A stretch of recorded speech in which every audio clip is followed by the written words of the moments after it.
Gas ഇല്ലാതെ gas അടുപ്പ് കത്തുന്നു. Hi, ബൈജിരാജ് ശാസ്ത്രത്തിലെ പുതിയൊരു വീഡിയോയിലേക്ക് എല്ലാ കൂട്ടുകാർക്കും സ്വാഗതം. ഇന്നലെ പുറത്തിറങ്ങി വൈറലായിട്ടുള്ള ഒരു വീഡിയോ ആണ്.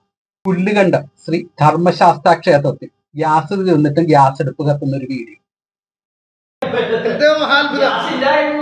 ഗ്യാസ് ഇല്ല എന്ന് പറയുമ്പോൾ ഗ്യാസ് പോലും ഇല്ലാതെ പുല്ലുകണ്ടം ശ്രീ ധർമ്മശാസ്ത്ര ക്ഷേത്രത്തിലെ നിവേദ്യം തയ്യാറാകുന്ന കാഴ്ചയാണ് നിങ്ങൾ കാണുന്നത്. ഇതാ കിടക്കുന്നു, ഗ്യാസിൻ്റെ റെഗുലേറ്റർ ഊരിയിട്ടിരിക്കുന്നു, ഗ്യാസ് കുറ്റി ഇവിടെ വെച്ചിരിക്കുന്നു.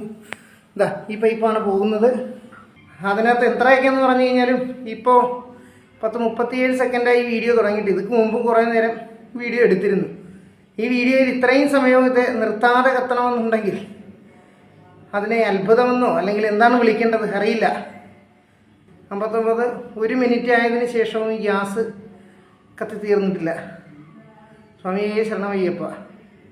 എന്താണ് യാഥാർത്ഥ്യം? പുഷ്പകവിമാനത്തിൽ രാവണൻ വന്നിട്ട് സീതയെ തട്ടിക്കൊണ്ടു പോകുന്നു. സ്വർഗത്തിൽ ചെന്ന് കഴിഞ്ഞാൽ അവിടെ പാലിന്റെ ഒരു പുഴ, തേനിന്റെ ഒരു പുഴ, ഇതൊക്കെ വിശ്വസിക്കുന്ന ആളുകൾക്ക് വേണ്ടിയുള്ളതാണ് ഈ വീഡിയോ.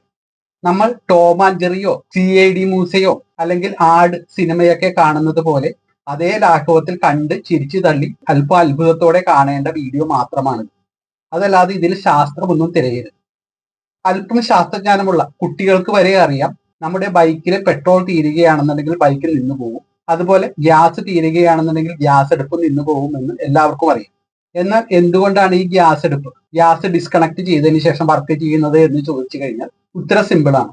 സാധാരണ രീതിയിൽ ഗ്യാസ് തീരുകയാണെന്നുണ്ടെങ്കിൽ ആ റെഗുലേറ്റർ അവിടെ നിന്ന് ഡിസ്കണക്ട് ചെയ്യാതിരിക്കുകയാണെന്നുണ്ടെങ്കിൽ അതിലൊരു അല്പം പ്രഷറിൽ മാത്രമായിരിക്കും ഗ്യാസ് ഉള്ളത്. അത് കാരണം തന്നെ അത് കത്തില്ല. കാരണം പുറത്തേക്ക് വരണമെന്നുണ്ടെങ്കിൽ അല്പം പ്രഷർ കൂടുതൽ ആവശ്യമാണ്. എന്നാൽ ഈ റെഗുലേറ്റർ ഇതിൽ നിന്ന് അഴിക്കുകയാണെന്നുണ്ടെങ്കിൽ അതിനകത്ത് കെട്ടി നിൽക്കുന്ന ആ റെഗുലേറ്ററിലും ആ പൈപ്പിന് കെട്ടി നിൽക്കുന്ന ഗ്യാസ് പുറത്തേക്ക് വരും. കാരണം അതിന്റെ ഒരറ്റം തുറന്നതാണ്. കട്ടി കുറഞ്ഞ ഈ ഗ്യാസ് മുകളിലേക്ക് വരും. ആ സ്ഥാനത്ത് വായു അകത്തേക്ക് കയറും. ഇവിടെ നോക്കിയാൽ കാണാം, ഈ ഗ്യാസിന്റെ പൈപ്പിന് സ്വല്പം ലെങ്ത് കൂടുതലാണ് സാധാരണയിൽ കവിയും. അത് കാരണം തന്നെ കുറച്ച് കൂടുതൽ ഗ്യാസ് അതിനകത്ത് കെട്ടി നിൽക്കും. ആ ഗ്യാസ് പുറത്തു വരാനായിട്ട് ഏതാനും സെക്കൻഡുകളോ അല്ലെങ്കിൽ 1-2 മിനിറ്റ് എടുത്തേക്കാം.